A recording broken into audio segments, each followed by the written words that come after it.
back again.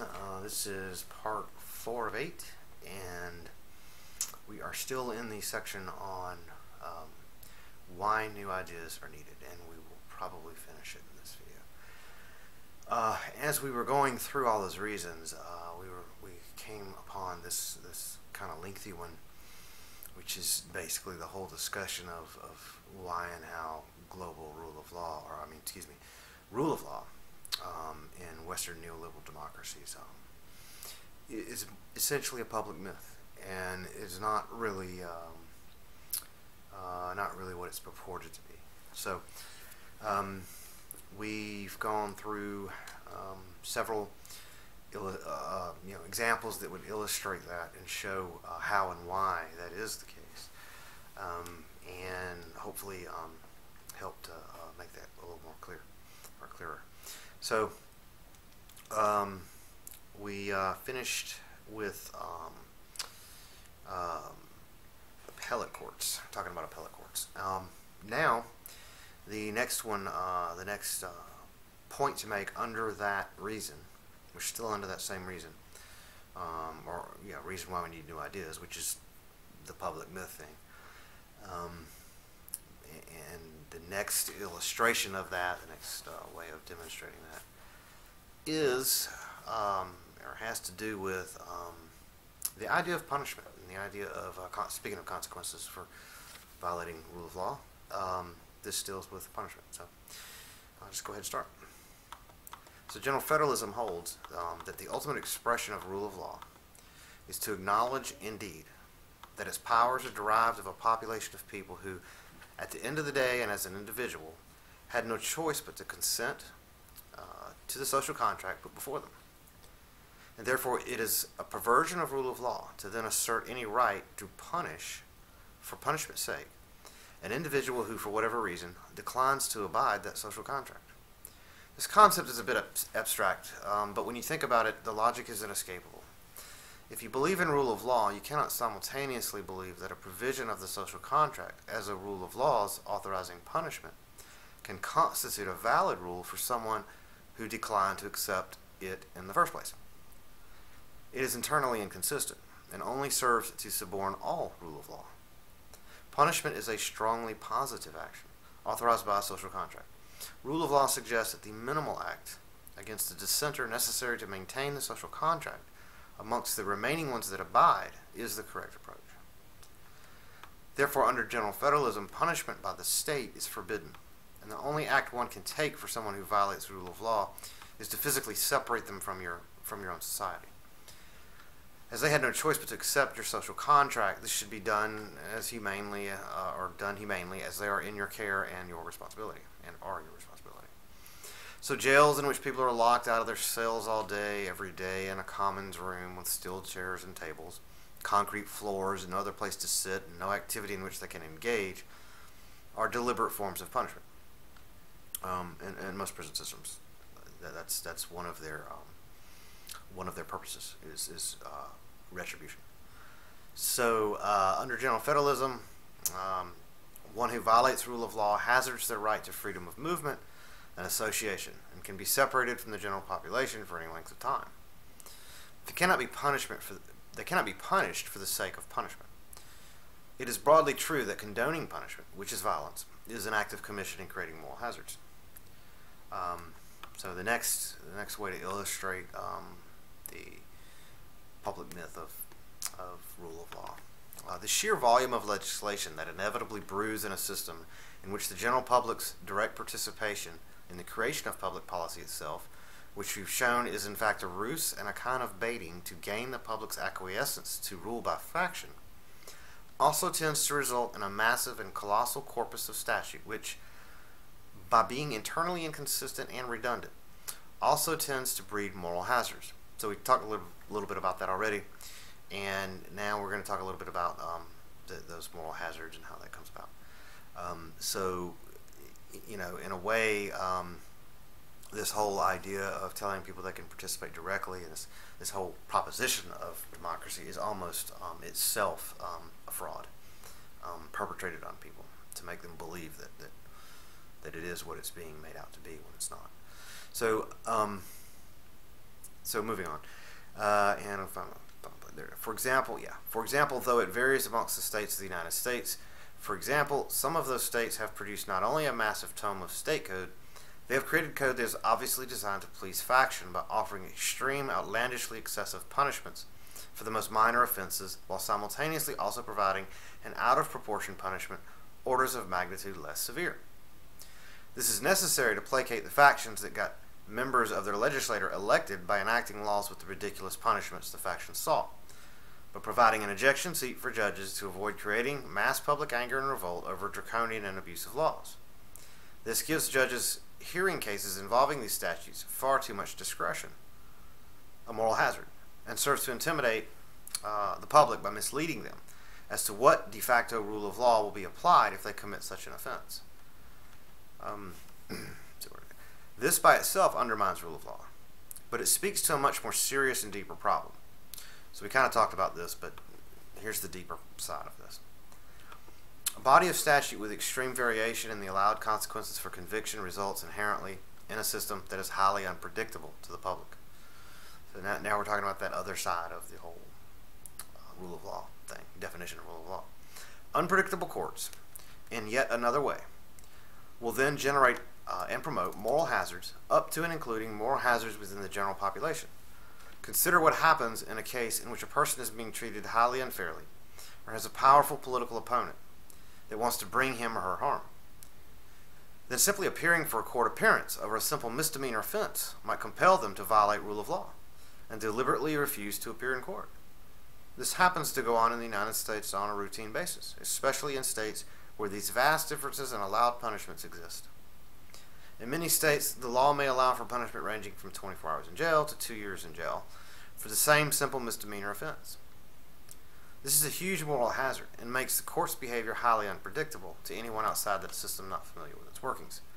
And that's also structural. So that's kind of another twist on that same point, is that it's making the system unpredictable, and that's really the essence of rule of law, is that it be predictable. A rule of law is not a panacea, and it cannot be applied universally.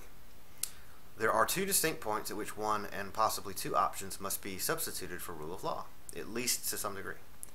First, agents acting on behalf of the state must exercise discretion in the application of rule of law. This means that an agent must determine upon their own discretion, as circumstances warrant, what rules of law might have been violated. While this determination is not final, if it appears to be the case that one or more rules of law were violated, the agent is obliged to involve the courts to resolve how the rules of law apply in that circumstance. In the latter stage, the court will apply equity in law if more than one law applies, and or if circumstances color the meaning of the rule of law in question. It may be that the court will determine that the agent's discretion in determining that a rule of law had been violated turns out to be false. So the agent's discretion is only a preliminary determination. But the key observation here is that the judge absolutely has no right or basis for rendering a decision on such a matter based solely on his or her personal opinion. In fact, their personal opinion has nothing to do with it. If it does, the condition is called grounds for recusal. So that finishes that reason why new ideas are needed, which was the whole public myth of rule of law. So another reason why new ideas are needed is that global rule of law presents an especially hard case for durability. In order to ensure durability of such a vast expanse of representative governance, one must find a way, first and foremost, to create within such a system an historically unprecedented degree of justice throughout the society. Of course, when we speak of justice, we are referring to what the vast majority of the population would consider in its judgment to be just.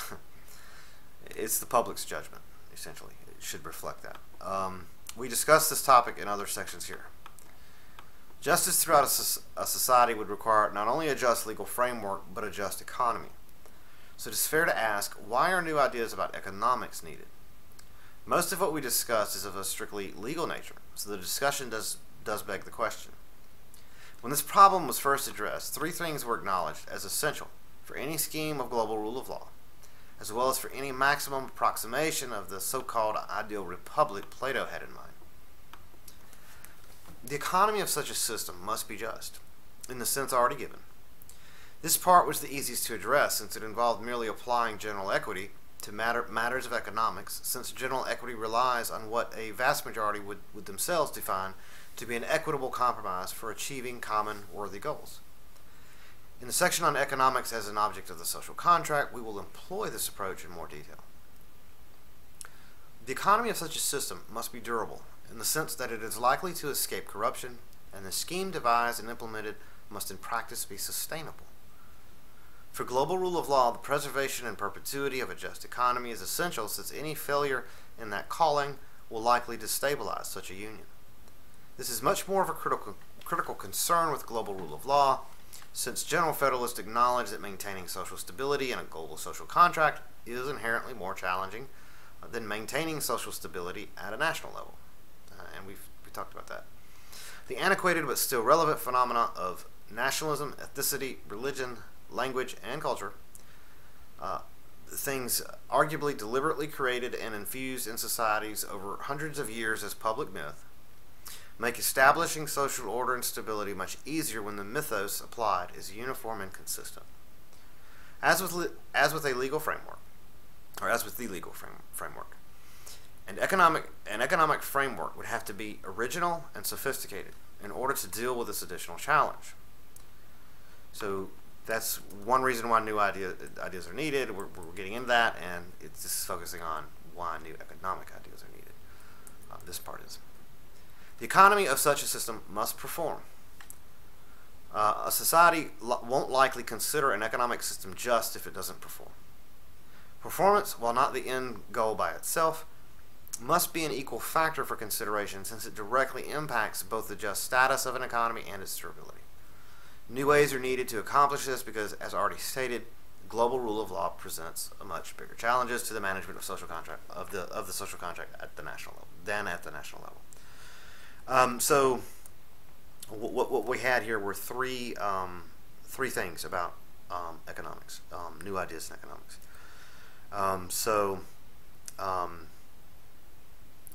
Three things, I'm just reading, going back to where we were, three things were acknowledged as essential for any scheme of global rule of law, as well as for any maximum approximation of the ideal republic Plato had in mind.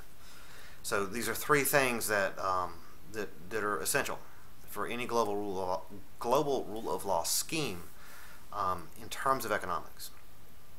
So the first one was the economic system must be just.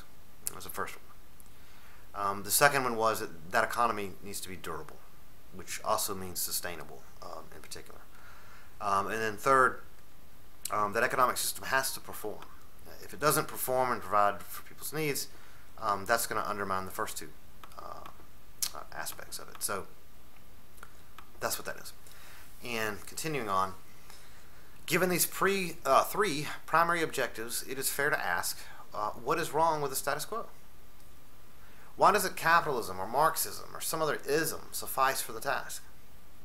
We can theoretically test any given economic theory or scheme by applying the three objectives, these three objectives in the form of fundamental standards, and ask if these economies meet those standards. In the first case, we could ask if the system in question has some explicit mechanism for applying some kind of equitable resolution in economic transaction. For this is the very basis of justice and is a prerequisite for applying general equity, or equity in any meaningful sense. Again, we are not speaking of equality, only equity, a term that will be defined with greater and greater precision as we proceed. And we will. This answer to this question is easy. Neither capitalism or Marxism or any other theory or economic idea we are aware of comes anywhere near this standard. We are not aware of any economic theory that seeks to explicitly apply any form of equitable resolution in order to define how economic transactions should occur. This leaves the citizen with no clear, explicit path whereby they can, with a reasonable degree of predictability, know how a transaction will occur, what the sum of its effects shall be, and most importantly, where a confidence regarding the fairness of the transaction can be elucidated in a clear and convincing manner. And justice requires this. You can go back and repeat that. All of the economic systems up to this point, by not explicitly applying general equity to the question of the economic transaction, have created one important, there's three here that I read, but there was one really important one, problem. There's three problems it's created, and one of them is really significant. It would have to be resolved in any global rule of law scheme. And that is, they don't really have a way to know how a transaction will occur. One, what the sum of its effects shall be. Two, but three, most importantly, where a confidence regarding the fairness of the transaction can be elucidated in a clear and convincing manner. In other words, not just that it's a fair transaction, but in such a way that when someone engages in a transaction, there is a clear and convincing way in which they can judge, or a judge assess, whether or not that transaction was fair. In the existing systems, it's sort of it's concealed behind a lot of vague economic factors that they don't really have access to. So that's an important point, and we'll see in fiducial economics that issue is addressed. So the second question we can apply is whether or not the existing economic ideas have a construction that maximizes durability of that scheme over lengthy spans of time. Again, if we apply this to all known economic schemes, including all flavors of capitalism and Marxism, we can easily see that durability is lacking. Specifically in the case of capitalism, economists of all ideological stripes have reached a general consensus that capitalism does in fact involve an inevitable process of capital accumulation that renders it ultimately unsustainable, while the United States has managed to compensate for this in creative ways. Something we'll address in more detail later. This outcome is inevitable at some point. Ironically, this very workaround, employed by the wealthiest oligarchs, has resulted in a kind of capitalism that can no longer be discussed in terms of multiple capitalist economies, but which is now far more a transnational economic scheme. Furthermore, the statistics of neoliberal Western democracies, which are beacons of capitalism, have demonstrated a remarkable lack of durability when examined empirically. And we talked about that in part 1 or 2.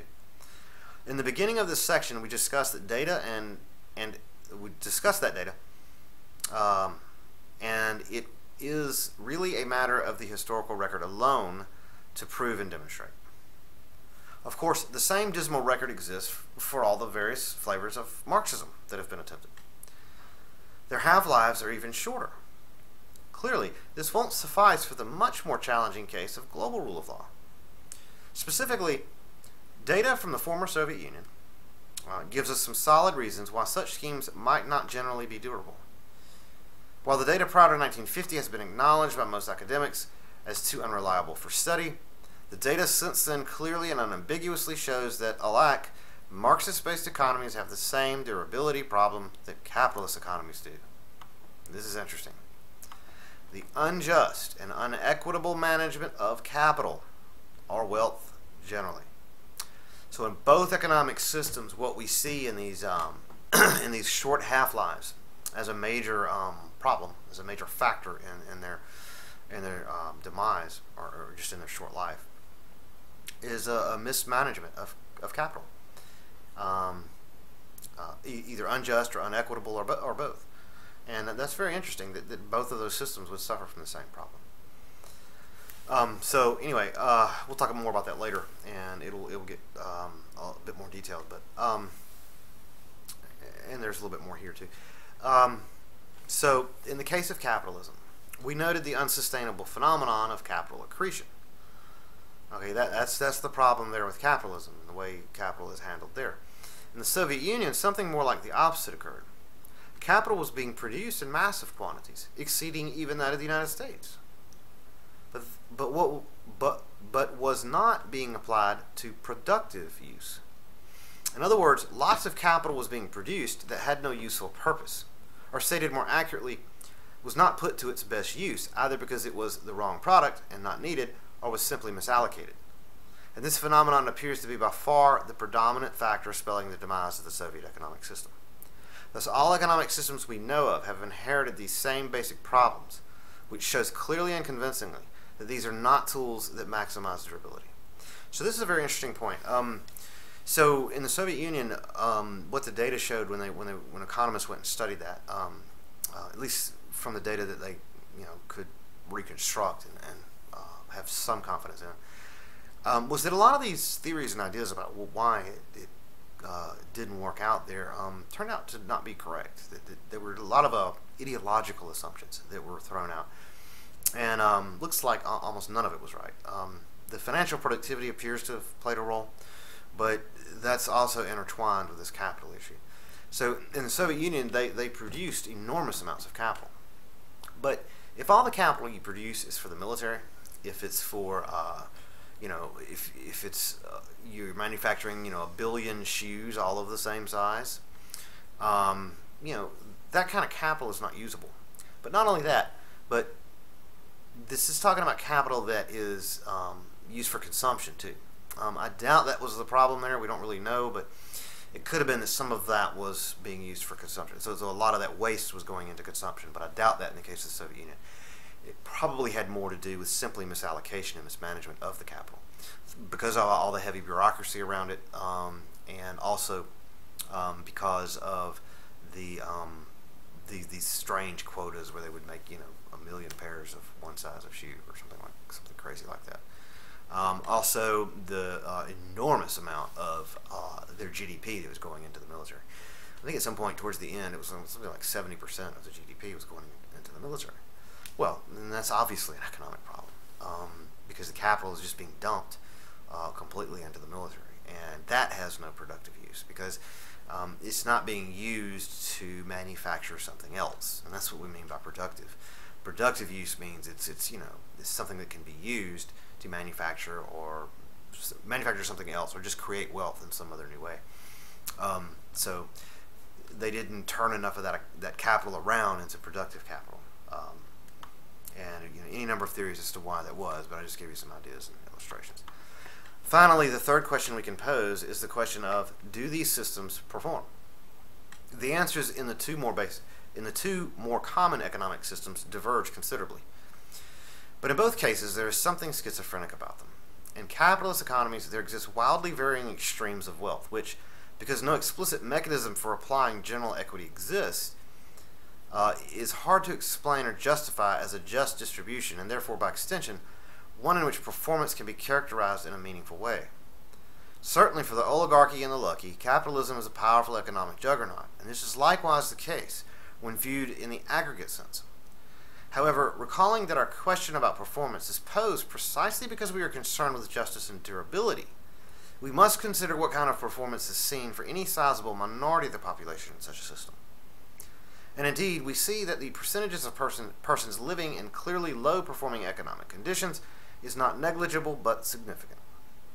We stress again that we are not making ideological or value judgments by posing these questions. We're only concerned with whether or not these systems are the best available answer for the more complicated and challenging case of global rule of law. Therefore, capitalism fails this test, clearly. Similarly, Marxism and its dissent have shown empirically demonstrated low performance in the aggregate, even though some flavors do show excellent performance when mixed with capitalist principles. By example, the Nordic countries, they've managed to do pretty well with, they're called, that school of thought is called social democrat, or social democrats, or tend to buy into that a lot. The problem with that, however, is that it introduces the same limitations already mentioned of capitalism. The ideology of what is usually referred to as social democracy attempts to remedy the defects in both systems by combining them. However, the whole is never greater than the sum of its parts. And this is important. All economic systems hitherto are pathetic, disastrous failures, but not being superseded in a timely manner, have wrought enormous and unnecessary suffering and want upon the lives of literally hundreds of millions of human beings. In all likelihood, the reader of this document is living in conditions far, far below what the technological infrastructure could justly sustain. And the depth of this failure will not be clear until we see just how powerful fiducial economics truly is. So let me read that again, because I think it might be missing a preposition or something. All economic systems hitherto are pathetic, disastrous failures which, by not being superseded in a timely manner, have wrought enormous and unnecessary suffering and want upon the lives of literally hundreds of millions of human beings. That's what it's saying. In all likelihood, the reader of this document is living in conditions far, far below what the technological infrastructure could justly sustain. And the depth of this failure will not be clear until we see just how powerful fiducial economics truly is. And it really is amazing. Trying to build global rule of law upon any one or any combination of these systems would be disastrous on a scale never seen before. Listen to us now, hear us later. That's the saying there. All right. And another reason why new ideas are needed. Global rule of law has generally been understood in the past to be unworkable. Because, and now we're going to list out the reasons why it's been considered to be unworkable. A government strong enough to, quote, rule over several nations would almost certainly be tyrannical. New ideas are needed to provide the strength to govern without concomitantly granting the strength to corrupt. Considerable improvement and sophistication in how political power is delegated and revoked must be found. Under general federalism, annulment of the delegation of political power is highly deterministic. In addition, because succession is by either annulment or biological heredity, whichever occurs first, succession is also highly deterministic. And that goes back to that other conversation about exactly what we're talking about there and what that means. So, in the event that the confirmation process fails, it's deterministic, is a better way to say that. The general program we've applied to achieve this aim can be outlined by the following logic. We can all probably easily agree on the broad intent of global government. That it is not to be oppressive, hated, or despised by anyone, that it is to be used to better the lives of humanity and serve their general contentment and happiness, that it is to last long with peace and stability, that it can govern justly and resolve the issues humanity as a whole may face in the future.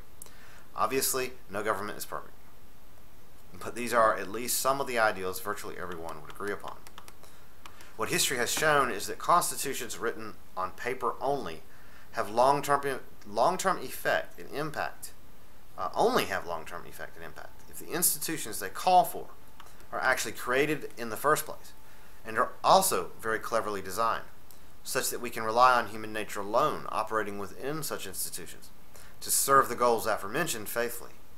In other words, we can't rely on explicit statements in a document that stipulate what a government can or can't do, or that stipulate what people's rights shall be. All of this without adequate institutional frameworks will be violated eventually.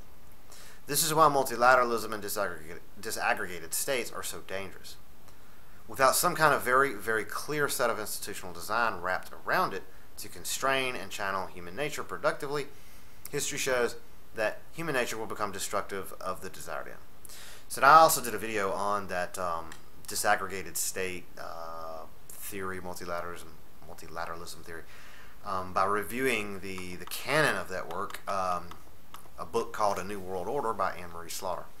I did a video on that about the Slaughter fallacy. That's a good video if you want to catch up on that. So, in the verbiage of the legal profession, these, quote, clever institutions are described with what is called procedural law, or in this case, fundamental procedural law. A Bill of Rights or other similar set of explicit statements of what government can or cannot do are called fundamental substantive law.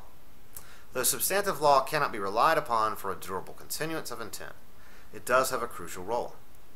General federalism holds that when the authors of a system of fundamental law create the procedural law therein, it isn't always clear to a reader why or how this particular construction is any cleverer than another, and its construction is based largely on an intangible understanding of human nature, sociology, and institutional behavior.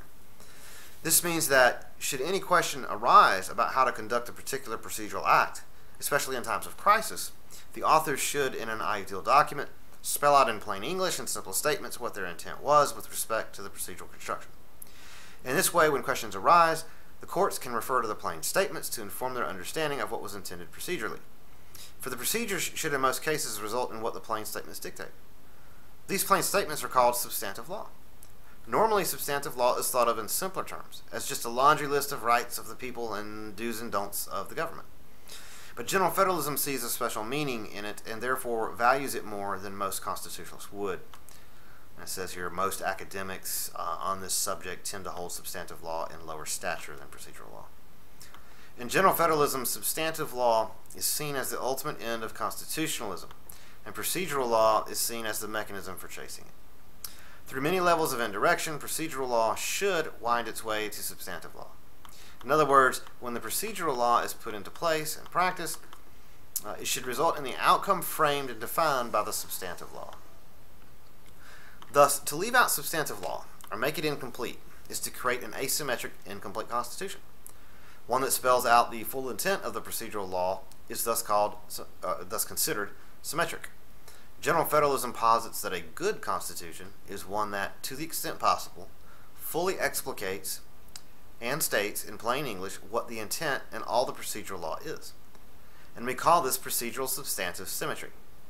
In other words, what is stated procedurally and indirectly should be fully stated substantively as well, so that courts in the distant future can figure out the intent built into the procedure.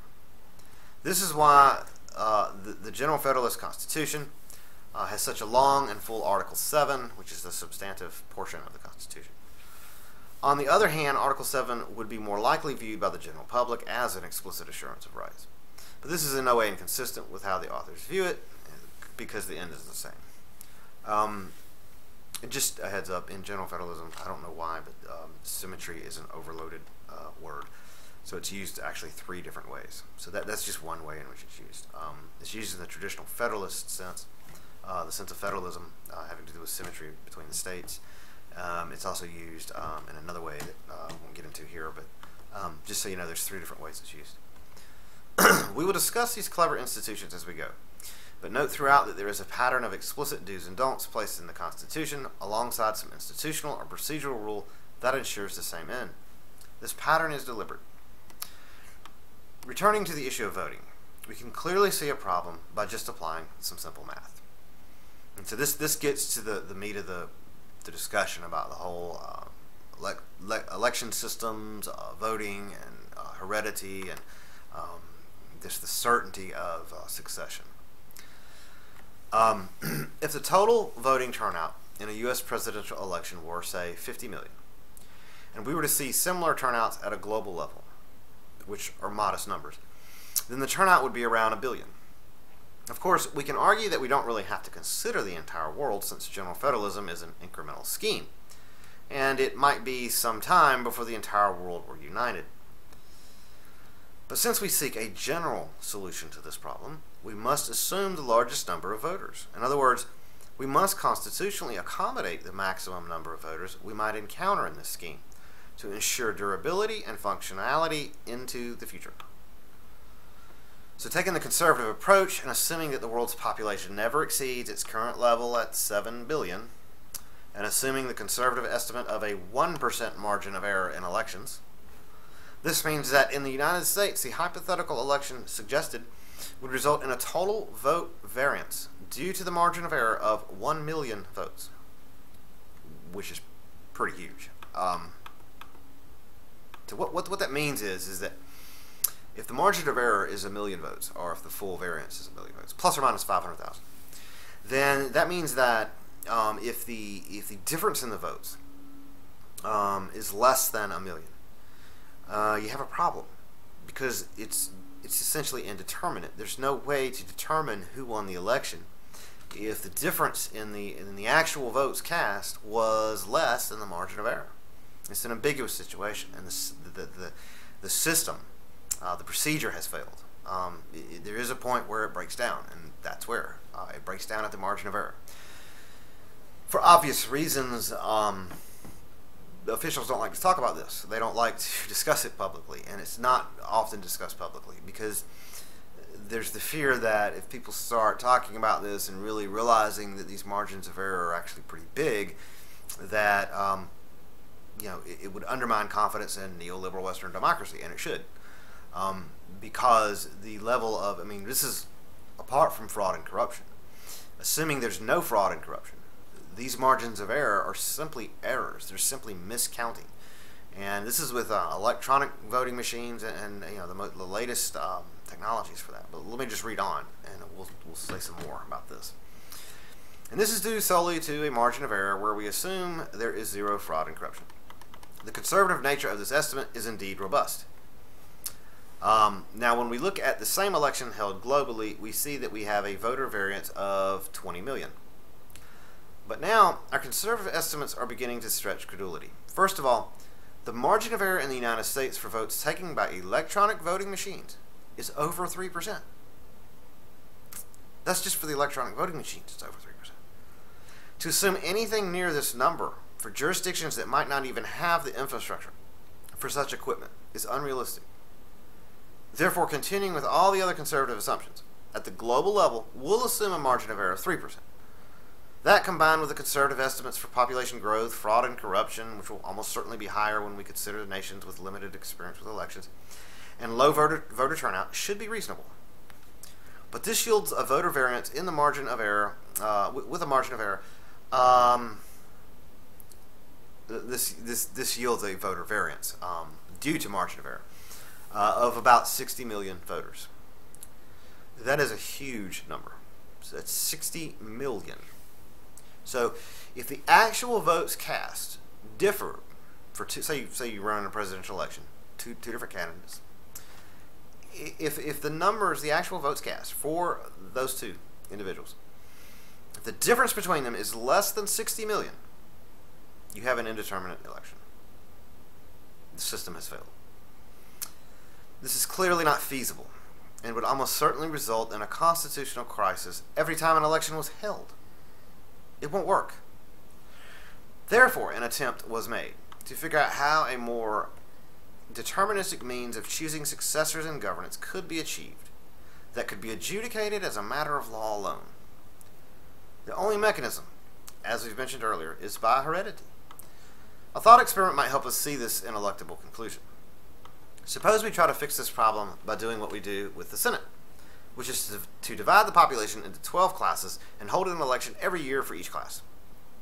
This would reduce to an election each year for a different 12th of the world's population, working out to be about voter variance of about 5 million in the margin of error. But right away we see this can't work for, say, a president, because any political campaign spread out over over 12 years would result in various candidates coming in and out of focus as the population's opinions changed over the years. Finally, after the 12th election, the overall result would be a watering down of each year's election to the point that almost all classes vote more or less evenly between numerous candidates. While this isn't mathematically an issue, it merely belies the fact that the election is rendered meaningless and the will of the voter isn't expressed at all. So that won't work. So then suppose we suggest having a pool of vice candidates to be a pool of nominations for future vacancies from which some elected body could select from.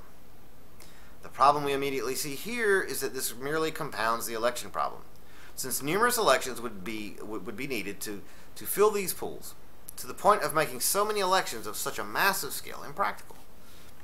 You're just actually making the problem worse is all you're doing. But there's a more fundamental point to be made here, and it is the true underlying issue that must be remedied for global rule of law. Here it is. The number of voters in the future will be uncertain whenever a constitution is ratified, and that number could change dramatically in, say, 500 years. Recalling the heightened import of a general federation's durability over what is acceptable today, over and above what is acceptable today for national government, any assumption about numbers is probably not prudent. This pretty much rules out any form of direct election. And this also goes to the heart of why direct democracies wouldn't work either. But you could argue we could go down that trail, but we won't, because they don't necessarily have representatives. But anyway, so the $50 million question is, can heredity be used in such a way that it is not binding, but that allows the process of equal suffrage to work out its limitations? And this is where it gets interesting. Indeed, there is. We can go back to our thought experiment and simply use our first idea. This would work in the case of heredity, because the vote is not an election, but is rather a confirmation. Much easier to do. Therefore, one election every year for 12 years guarantees a representative solution by requiring that any hereditary presumptive succession be confirmed by this set of elections. Even though it might take 12 years, because of the highly deterministic structure in place for power annulment, this doesn't pose the concern it might otherwise. In other words, this scheme ensures a meaningful up or down vote. Even more durable would be to allow the House as the legislator to establish by law the fraction to be applied for determining the number of classes used to confirm, provided the fraction is not less than a 12th. So you start with the 12th, and then if the population got bigger, you could make that fraction smaller to give you more classes and to give you more time to discern the will of the people. This way, even if the population were 100 trillion, the system would still work. It isn't perfect, but it is the best idea I've seen put forth, and we don't have a better one. If anyone has a better idea, we'd like to hear it. So what this is saying is that if you can't have, if it's too big of a thing to do all at once, what you could do is you could have a confirmation election, which is where you're not having to run candidates, you're just having to confirm a presumptive succession, however it occurred. And you do that by dividing the world's population into equal classes, districts, whatever, by a certain fraction.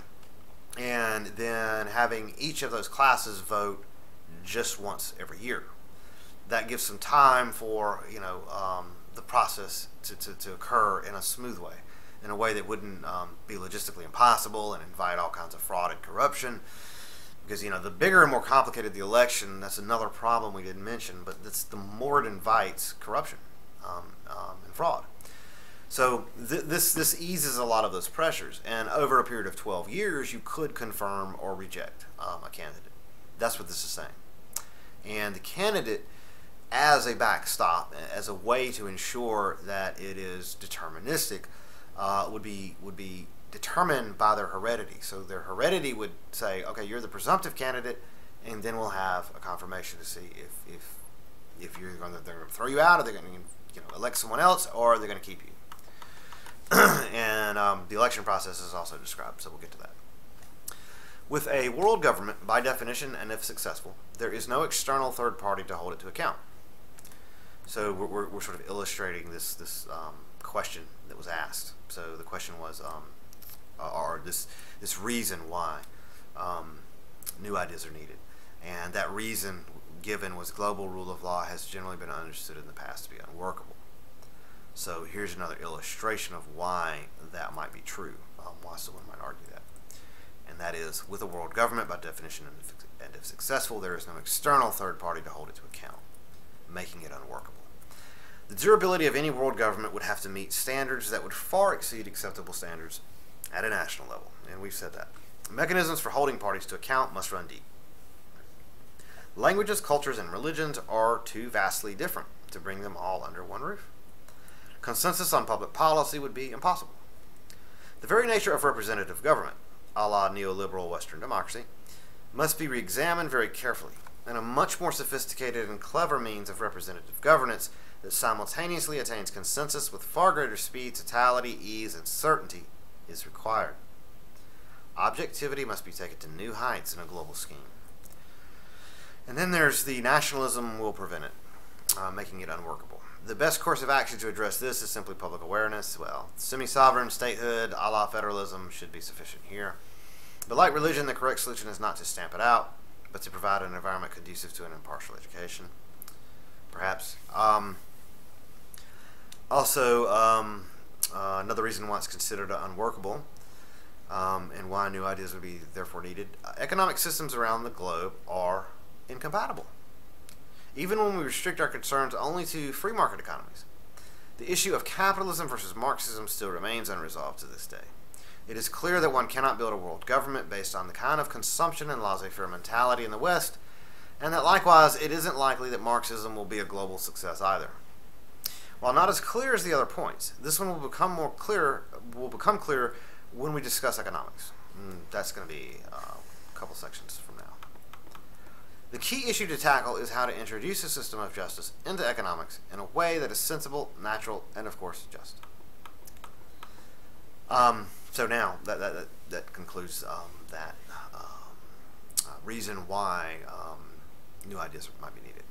Another reason why new ideas are needed is that no economic system attempted or even theoretically proposed as a realistic functioning system not hobbled by the empirical data that would show it to be a failure exists today for solving the problem of how to manage and control energy and natural resource consumption at rates less than the rate at which our technological capacity to exploit additional energy and natural resources is. So we talked about this in the first, I think it was the first or second part, but so far, and we'll get more into that as we get into the economics, but so far there is no economic system that, in a nutshell, can explicitly operate ecologically, in an ecologically responsible manner. And we talked about energy consumption and natural resource consumption and how those rates have limits. So that's what that's based on. A new economic theory that can plausibly provide a plan for how this can be done is desperately needed, since the condition is likely terminal.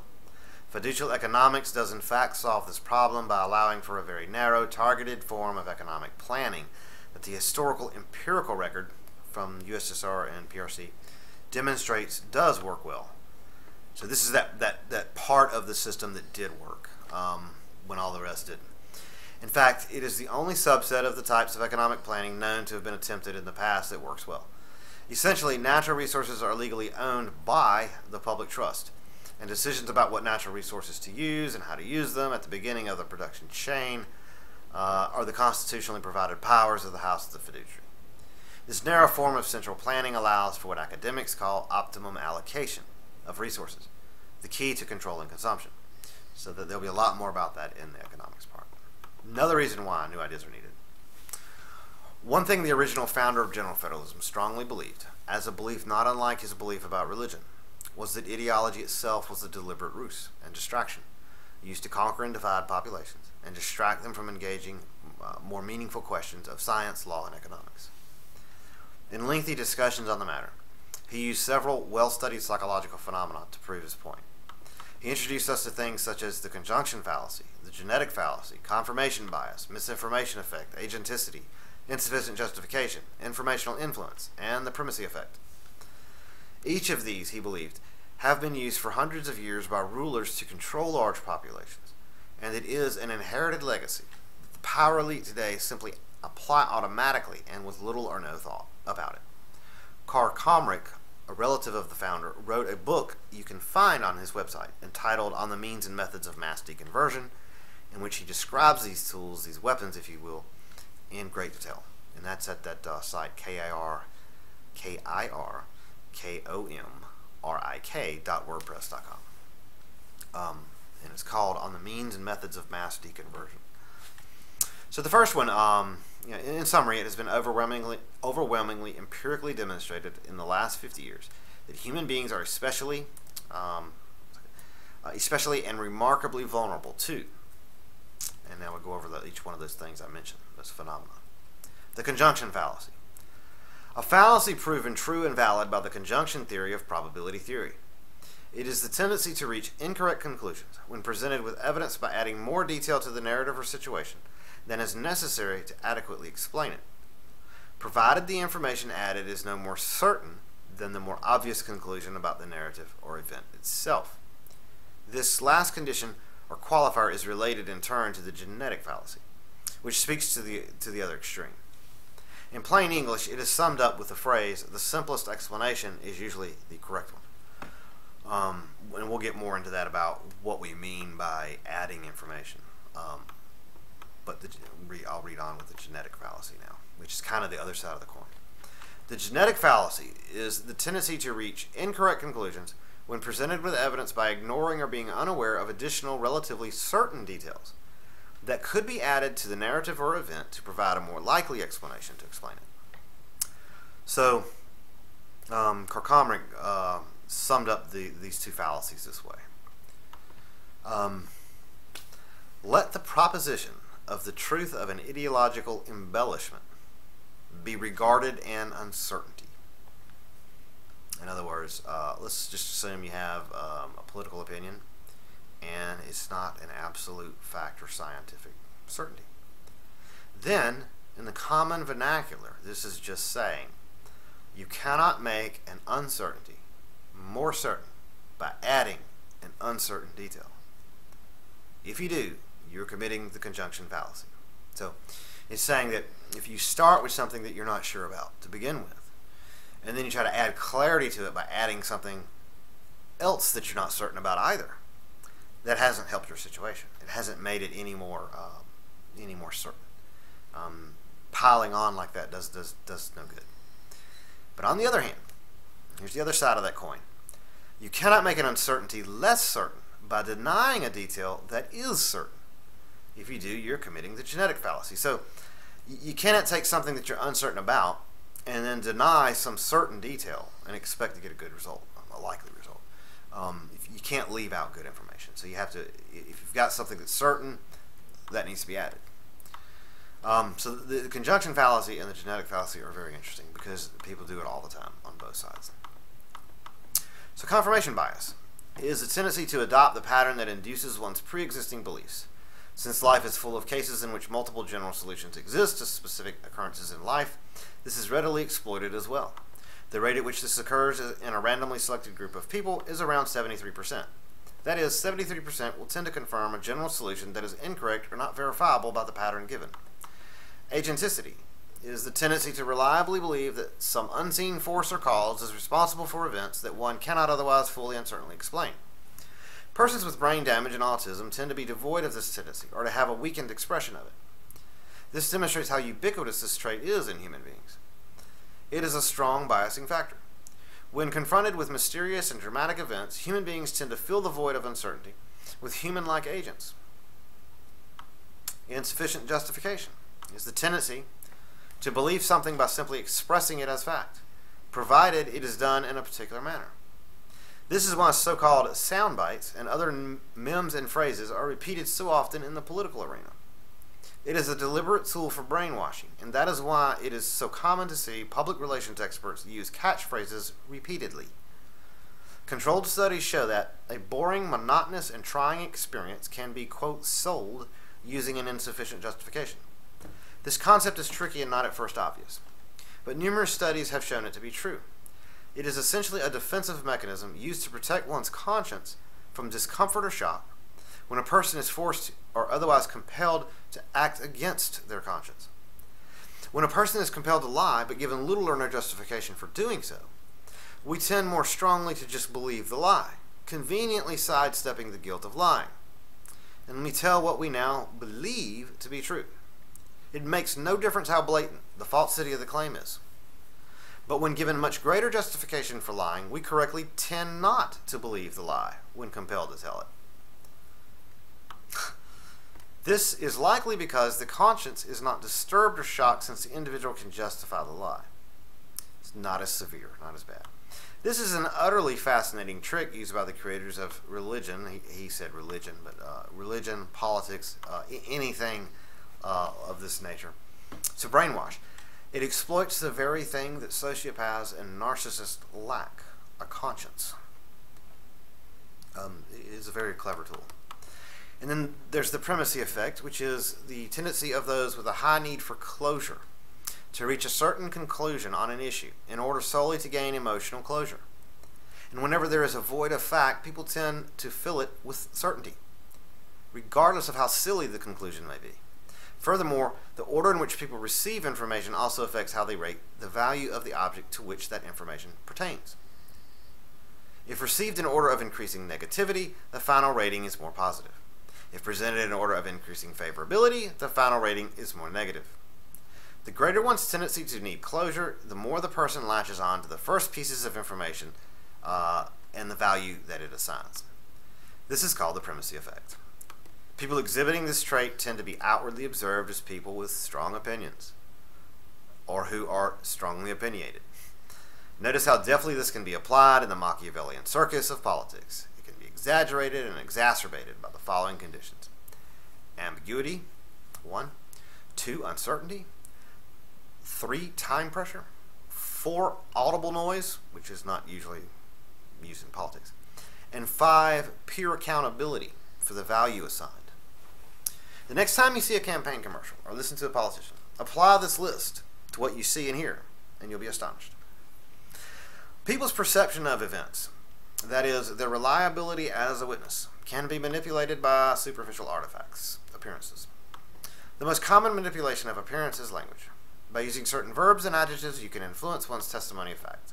Studies have consistently shown that the memory of human beings is considerably influenced by the mere choice of words used by others to describe an event. Thus, new ideas are needed that are formed and generated in environments as free of these corrosive effects as possible. This is why general federalism insists on neutrality when speaking strictly of general federalism as a set of ideas in law and economics. We all have our religious, political, and various other personal opinions, but we suggest that we'd get much better results for our part by being aware of these phenomena and trying to solve the issue of the social contract, how humanity can manage its society, and how to create durable, just, global rule of law by astutely avoiding these fallacies and pitfalls that riddle almost all previous systems of ideas on the subject. So, some of the legal character of general federalism has already been captured in our discussion of the need for new ideas. We did, like I said, prefigure a lot of things. However, there is still more to be said about that, so we will next begin with a specific discussion of that topic. So, the legal character of general federalism kind of necessarily got dragged into that, but there's still some things that we didn't explicitly go over that we probably should. So, we're gonna have a whole section devoted to that. That'll be part 5 of 8, the legal character of general federalism. Then after that, 6 and 7 are economics, casting economics as an object of the social contract. And I don't remember what 8 is, but anyway, you can check and see what that title is, but I don't recall right now. But anyway, so what this is saying, what he was saying about this whole, these psychological phenomena that people bring to the table, he's pointing out something very important. This is a liability that human beings have, we as a species have, and it tends to be exploited by the unscrupulous, by the power hungry, by the elite, by people that want to